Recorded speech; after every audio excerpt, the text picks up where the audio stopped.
Sveiki, draugai, bičiuliai. Na ir ką, rimtų peilių gerbėjai, gražaus jums šeštadienio ryto ir noriu pristatyti šiandien toliau be galo, be krašto rimtų peilių. Tokia kaip ir kolekcija atrinkau jums galimybę įsigyti tikrai vertingus, nerestauruotus, negalastus japonų peilius. Bet atrinkau vienus vertingiausių.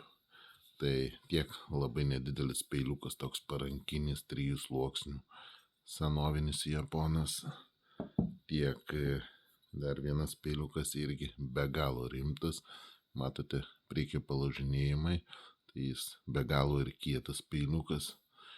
Rankenos atrodo visus paprastos, tokios iš senesnių laikų, tokios prastesnės, bet kas per plienai. Kodėl paprastas? Todėl, kad patogios, jos lengvos, jos tiesiog peiliukai ten sveriantis, net 100 gramų nesveriantis, jie ploniukai, jie pjauna. Toks įdomus, dvipusės ašmuo, irgi 3 sluoksnių, superinis peiliukas. Na, apie šitą irgi jau čia nekalbos nėra, labai rimtas, irgi 3 sluoksnių. Jeigu gražiai atrestauravus, čia kosminis toks pats parankinis peiliukas gautas, suploninus nuolydį, iškart matau vaizdą tokį, įsmailumas taip ir išploninti nuolydį. Superinis peilis. Patogumą viskas, aišku, reikia darbelių įdėti, reikia rankeną nors kažkiek populiaruoti. Matosi tokių ir įbrėžimų, kurių gal net ne visų nepašalinsim. Ne to įbrėžimai, čia labiau jau yra iš pačio medžio, tiesiog rievės išgilėjusias, kitur jau gal visko nepašalinsi, nenorint labai išploninti rankenas, bet rankena dar vis tiek pilnai tvirta, peilis labai tvirtas, vertas restauracijos. Na, čia be žodžių. Baklažanas jau užsitarnavęs savo garbę visur. Čia va, matot, nusiimnu, bet čia nėra kas veikti, čia klijai geri ir cakt viskas. Rankena tokia buvo baltesnė, čia ar dažyta greičiausiai buvusi ir baltai, bet dažai truputį jau lupinėjasi nuo laiko, tai taip pat nėra problemų restauruoti, biškį laiko aišku reikia.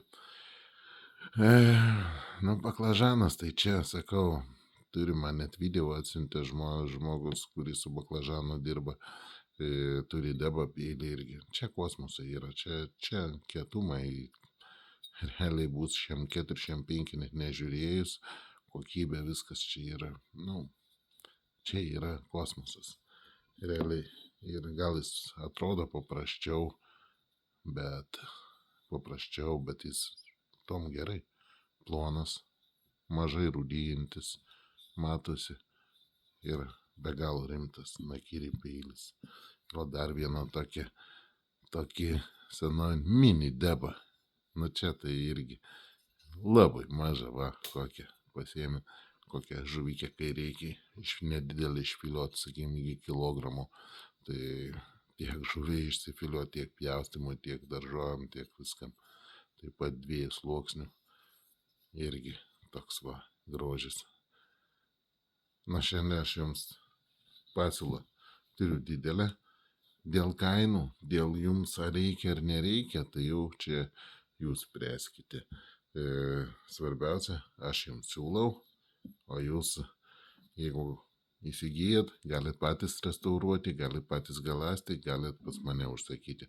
Pas manęs, aišku, darbai nėra už ačiū, vis tiek aš dirbu, naudoju medžiagas, laiką, viską stengiuosi kuo geriau padaryti, tai vis dėlto, tai vis tiek bent piniginė forma tai turi būti atlyginama, nes, iš savo kišenės nedėsi. Vakar vieną peilį visą dieną restauravau, visą dieną grubiai prastovėjau, tarpais nueidavau, bet tai didžioji dalis dienos buvau prastovėta prie grinderio ir dar nebaigiau.